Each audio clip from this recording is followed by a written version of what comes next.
삼성바이오 뼈관절 솔루션입니다. 이런 분들 좋습니다. 관절, 연골, 뼈, 치아, 근육 이상 있는 분들 골다공증 위험 감소시킵니다. 전화 상담만 받아도 일주일치 무료 증정할 만큼 자신 있는 상품인데요. 한 박스 플러스 한 박스입니다. 이봉규 TV 특가입니다. 전화하세요. 전화만 해도 주니까 자신 있다는 거 아닙니까? 네, 정치 유튜브계의 아이돌 김영윤 폴리티코 연구소장 모셨습니다. 반갑습니다. 김영윤 TV도 하고 있습니다. 자, 이원석 검찰총장 드디어 탄핵을 추진하네. 이것들이 이제 다 탄핵이네. 다. 전부 다 탄핵. 그냥 막 지르는 기분 거. 나쁘면 다 탄핵이야. 아, 그 말이 정답인 네. 것 같아요. 근데 이제 나라를 이런 식으로 운영을 하면 안 되는 거고 이게 사실 헌법 파괴 행위죠. 네. 이제 탄핵 입법 폭주하고 있는 건데 이제 이원석 검찰총장이 왜 탄핵에 대한 대상에 올랐냐라고 하니까 김건희 수사 직무유기라네요. 이 김건희 수사 다 했잖아. 너무 많이 했잖아. 아니요, 직무유기할 것 같은 박범계. 그렇지. 박범계부터 시작을 해야 되는 거예요. 왜냐하면 박범계가 그 사건 종결을 안 시키고 계속 들고 있었잖아요. 무혐의가 나 있는데도 혐의가 없음에도 그 대선 기간 동안 윤석열 대선 후보의 약점으로 그냥 김건희 여사를 아예 타겟을 잡고 그쪽만 주구장창 파냈는데 혐의가 없는데 종결을 안 시키고 계속 들고 있었잖아요. 여기서부터 직무유기가 나와야 되는데 그렇지. 이거는 저는 그거라고 봐요. 이재명에 대한 보복, 그다음에 이재명에 대한 방탄 탄핵. 그렇지 않아요? 그렇지. 이재명에 당연하지. 대한 방탄 탄핵. 이제 헤드부터 잡아서 흔들겠다. 일 못하게 탄핵하면 일 못하니까 맞겠다 하면서 핑계로 갖다 댄 게 또 김건희 여사님이라는 거죠. 제가 볼 땐 그렇게 보고 있는데 이거는 보복 탄핵이다. 저는 100% 보복 탄핵으로 봐요. 예.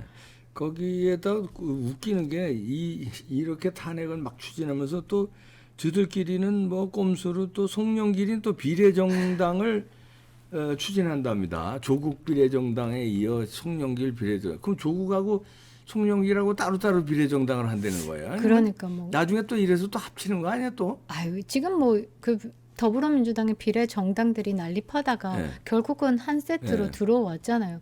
그 닥터카 신현영도 비례 정당, 네. 용해인도 비례 정당 뭐 다 결국은 들어와서 더불어민주당 색을 가지듯이 그러니까 조추송 땡큐라는 게 여기서 또 나오는 건데 이제 송영길이 비례 정당 좀 있으면 이제 추미애 비례정당 나오나? 다야 골 때리네 이것들. 근데 추미애는 공천 받으려고 이제 아마 마지막까지. 뭐 마지막까지 끝까지 할 거고 이제 뭐 송영길은 비례정당 조국도 또 공천에 대한 약속이 없으니까. 근데 저는 궁금한 게 이재명이 송영길이 나온다라고 하면 공천 줘야 되는 거 아니에요? 제일 1등 공신인데 근데 여기서 비례정당을 고민한다라고 하는 거면 팽당했다는 거예요. 이재명한테도 이제 버림받았다. 버림받았지. 대가리 빵꾸까지 아니 나면서 그거는 벌써 감지된 게 송영길이 그 지금 법원 앞에서 단식이 아니라 시위하고 있었잖아요. 네. 근데 친명계가 거기를 지나가면서 한 명도 안 왔대. 저 증인이 나와서 방송하더라고요. 그러면 친명계가 손절했다는 거. 이거 들려서 맞아. 위로 비슷하게 그것도 정치인들 하는 일이 그건 거거든요. 네. 안 온대. 그 법원에 오는데 이재명 관련해서 재판 있고 그러면 법원에 우르르들 가잖아요. 친명계들. 거기는 무시하고 들리지도 않고 왔다 간대요. 그러니까 최근에 한 그 출판 기념회에도 안 보였다더라고요. 그러니까. 친명계가 보이지 않았다. 저는 이 자리에 이준석이 가는 것보다 이재명이 가야 되지 않냐. 이재명을 지금 그 인천 계양구의 보궐선거로 어쨌든 당대표의 초석을 깔아준 사람이 그렇지. 송영길인데 그 송영길 이런 식으로 팽당했다. 진짜 이재명이 사람 관리는 못하는 것 같아요. 그러니까 그래. 다 꼬리 자르기 하고 필요할 때 단물 쪽 빼고 김부선의 무상연애처럼 단물 쪽 빼고 그냥 필요 없으면 버리고 나는 모른다라고 하는 것처럼 이러니까 송영길이 비례정당을 고민하지 않을까. 근데 되겠습니까? 에이, 택도 없죠. 근데 인천시장까지 한 사람이긴 한데 인천에서 몇 표 나오겠지. 네. 근데 인천 미추홀 그 전세 사기에도 관련이 있다라고 해서 그쪽에 민심 숭숭합니다. 이 지역구가 만일 인천으로 나온다라고 했을 때도 무소속, 그러니까 뭐 비례 정당을 한다든지 뭐 한다든지 해도 그쪽에 진짜 민심이 돌아섰기 때문에 송영기도 자신할 수는 없는 거예요. 정말 장제원처럼 이렇게 탄탄한 지역 텃밭이 있다라고 본인이 말할 수는 없을 것 같아요. 네, 왜냐하면 그 전세 사기 때문에 그 댓글들 이렇게 송영길에 관한 댓글들 쫙 읽어 보시면요, 전세 사기, 미추홀 전세 사기, 뭐 자살, 많은 국민 생명 잃었잖아요. 거기에 관련돼서 빨리 밝히라는 댓글들이 제법 올라와요. 그 관련이 없다라고는 말은 못하죠. 근데 아직까지는 송영길이 이재명의 그 마지막 그 말하자면 동아줄을 찾고 있는 것 같아요. 이재명 대통령 이제 만들겠다. 부정선거로 이제 이것들이 되면은, 왜냐하면은 이재명한테 완전히 삐지거나 복수심에 불타면 비례정당이 아니라 그 송영길이 물려준 데 있잖아요. 이재명한테. 네. 거기다 무소속으로 가서 한번 붙자 이렇게 나오지. 그러니까. 무소속으로. 근데 이제 그거 아닌 거 보면 그래도 이재명한테는 맞짱 뜨지 않으면서 이 협력 관계가 될 수 있거든요. 비례정당에 가서 자기 당선돼서 또 나중에 또 뭡니까 이렇게 합치면 되니까, 더불어서 또 합치면 되니까 마지막까지 눈치는 좀 보고 있다. 완전히 그러니까 갈라선 건 아니다. 좌파들이 보면요, 그 본인의 신념, 본인이 가지고 있는 뭐 굳건한 의지 이런 것들이 충이 일어났을 때 나를 그러니까 이렇게 세우고, 이게 아니라 이게 약간 비열해요. 비열. 그러니까 강한 사람한테 강하고 약한 사람한테 약해야 되는데, 요것들은 약한 사람한테 강한 척이고 강한 사람한테 깨갱하는 그런 습성이 있으니까 이놈들. 비열, 맞아, 비열인 것 같아요. 그래서 이제 그건 갖고 요 다음 페이지가 건드릴 사람을 건드려야 되는데, 아니 요 전 페이지 건드려야 되는 사람 건드려야 되는데, 이제 송영길이 이거 전 페이지 한 번만 눈 한번 다 버리고 한번 갑시다. 성대성. 네네네. 성대성이 만났으면 출판 기념회에 만났는데 말씀처럼 너무 표정 좋아요 둘이. 아주 친구거든. 끼리끼리. 우덜끼리거든요. 우덜끼리. 그래서 성끼리. 성대성으로 만났는데, 그러니까 그 성상납 의혹에 다 전 당대표와 미성년자 성매매 의혹에 전 당대표 둘이서 만났습니다. 그래서 제가 성대성이라고 했는데, 이 출판 기념회도 말씀처럼 친명계가 그러니까. 없었어요. 왜냐하면 친명계든 현역 의원들이 왔으면 누가 왔다 누가 왔다 기사가 쫙 나와요. 근데 지지자들만 모였는데 이 자리에서 뭐라고 했냐면 한동훈 장관을 건드렸어요. 네, 욕을 뭐 했죠. 네, 뭐 그 굉장히 심하게 욕을 좀 했더라고요. 뭐 그다음에 뚝배기에 물병 던진다 뭐 이런 식으로 물병을 던지고 싶다. 뭐 어린 놈의 자식. 한동훈 장관님 50세입니다. 중년, 나이가 드는 게 좀 아까운 중년이긴 한데 어린 놈이래요. 어린 놈. 지는 그렇다고 저는 한 7, 80 된 줄 알았더니 본인은 60세. 네. 이게 10살 아래인데 어린 놈이래. 그 김영윤 소장은 50이 안 됐잖아요. 네. 그러면 아가네. 아가. 근데 어린 게 어디서 방송에서 나를 뭐 이렇게 나올 겁니다 이제. 근데 송영길 그때 아시죠? NHK 룸사롱. 아 그럼요. 그거는 정말 대가리 피도 안 마른 30대 사건이잖아요. 그러면 50이 어리다고 그러는데 30대 룸사롱 가서 그것도 5.18 전야제 때 여자 목덜미 잡고 우상호, 김민석 그것들은 어느 기준에서 봐야 되는지. 그러니까 한동훈 장관께서 옳은 말 하는 거에 물병을 던지고 싶다라고 하면 니들의 30대 룸사롱 사건을 보면 어린 게 아니라 병아리들이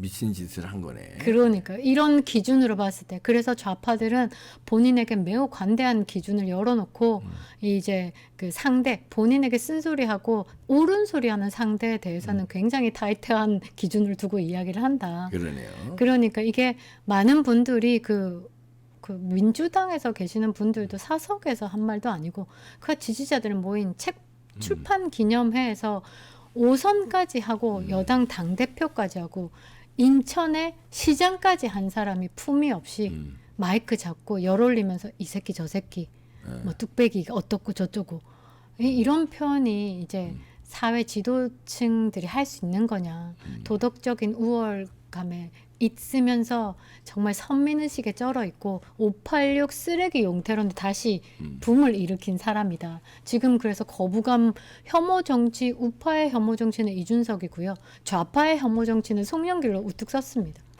그러니까 그래요. 그전에는 약간 조국도 있었고 이렇게 다 많은 사람들이 약간 혐오 정치에 거기 바운드리 안에 들었는데 이 출판 기념회 이후로 586 쓰레기 퇴출론까지 치고 들어오면서 아, 이 사람 안 되겠네로 가더라고요. 그러니까 이 자기 이미지 그리고 제가 오른쪽에 네. 프로 왁싱러. 네, 어떤 유튜버가 송영길 프로 왁싱러라고 얘기해요. 왁싱러는 뭐예요? 아, 왁싱. 아, 자, 대단. 송트남이잖아요. 베트남 가서. 송트남. 네, 베트남 왁싱을 가서. 했죠. 네, 그래서 자기가 왁싱한 게 아니라 이제. 네, 그래서 프로 왁싱러다. 방송하기도 민망하다. 정말. 아유, 그래서 진짜. 이 60세 된 그래도 5선 정치인 여당 대표까지 한 사람이 프로 왁싱러라는 별명을 들으며 조롱당할 만큼 하찮은 사람이 됐다라는 게 제 결론인 것 같고 이 다음 페이지가 네. 한동훈 장관께서 이 입장문을 발표하시면서 네. 어릴 때 운동권 했다는 이유 하나로 사회에서 생산적 기여도 별로 없이 쉽게 얘기하면 땀 흘려 일한 적 없이 수년간 자기 손으로 돈 벌고 열심히 사는 시민들에게 도덕적으로 군림했다. 말씀도 굉장히 젠틀하지 않아요? 그러게요. 자, 아주 촌철살인이에요. 예. 쪽집게처럼 고압적이고 시대착오적인 생각으로 대한민국 정치를 수십 년간 후지게 만들었다. 아, 운동권 전관예우 86세대의 특권 의식을 운동권 전관예우라고 생각했다. 그러니까요. 라고 했다. 아, 근데 진짜 이게 우리가 이제 그런 내용들잖아요. 이제 법원에서 쓰는 그 용어들 보면 굉장히 정제되어 있고 담백하면서 훈련된 거지. 예, 그러니까 그냥 인터뷰를 쑥쑥 갖다 대도 말씀이 너무 깔끔하셔서 저도 정말 배우고 싶은데 정말 이런 한동훈 장관과 부딪혀서 이길 놈 없으니까 맞아요. 제발 조금 본인의 가치를 지키려고 하면 붙지 말아야 된다. 그런데 탈당 꼼수 민영배가 저는 이렇게 봐요. 공천용으로 그치, 지금 나도 한번 들이댔다. 네, 이거지. 들이댔다 이재명에게 딸랑딸랑 하고 있지 않냐 생각을 하는데 또 한동훈 장관에게 정치 후지게 한 거 한동훈 같은 새끼들 이렇게 얘기를 해버린 거예요. 이게 저는 어린 놈 건방진 놈에 이제 송영길에 힘 실어주는 거죠. 그래서 민영배가 저렇게 얘기했습니다. 정치를 후지게 했다고? 누가? 송영길 같은 부류가 한동훈 같은 XX지. XX야. 예. 그러면서 정치를 후지게 한 건 한동훈 같은 XX라고 욕을 한 겁니다. 네. 여러분이 다 아시는 그 욕입니다. 자기 본분이 뭔지 알면서도 그걸 개무시하고 정치에 끼어들어 물 흐리게 어지럽히고 있다. 왜 그럴까요? 두 가지죠. 하나는 지금 조금 전에 말하는 이재명한테 눈도장 받기 위해서 네, 난 이렇게 열심히 싸우고 있다. 한동훈 까고 있다. 공천 주세요. 네. 이거고. 또 하나는 다 자유롭지 못하거든요. 돈 봉투에. 맞아요. 연결돼 있을 가능성이 크다고 다 나오잖아요. 맞아요. 그러니까 이제 그런 거에 송영길도 마찬가지고 그러니까 동지 의식이죠. 그러니까.